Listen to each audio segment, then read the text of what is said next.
ඔබ දන්නවද එක්තරා සත්ව කොට්ටාසයක් ඉන්නවා. ඔවුන් කරන්නේ අනිත් අයගේ ගුණ නසන එක. කවුද ඒ? සමහර කෙනෙක් ඉන්නවා හරිම අනුකම්පා සහගතයි. කෙනෙක්ගේ දුකක් දැක්කහම ඉක්මනින්ම ඉදිරිපත් වෙලා උදව් කරනවා, පිහිට වෙනවා. තව කෙනෙක් ඉන්නවා හරිම කරුණාවන්තයි. කෙනෙක් උදව් ඉල්ලුවාම, කෙනෙක්ගේ දුකක් දැක්කහම ඉදිරිපත් වෙලා උදව් කරනවා.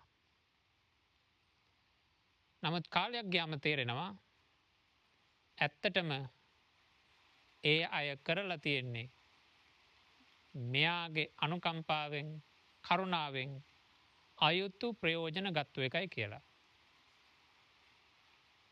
එතෙන් සිට කරුණාවන්ත මනුස්සයා, අනුකම්පා සහගත මනුස්සයා එයාගේ අනුකම්පාව ගැන, කරුණාව ගැන නැවත නැවත හිතන්න පටන් ගන්නවා. ආය කෙනෙක්ගේ දුකකදී, පීඩාවකදී උදව් කරන්න ඉදිරිපත් වෙන්නේ නැති වෙනවා.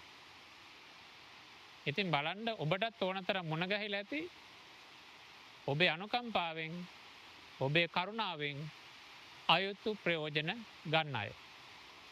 අපි කවදත් ඒ අයගෙන් පරිස්සම් වෙන්න ඕන.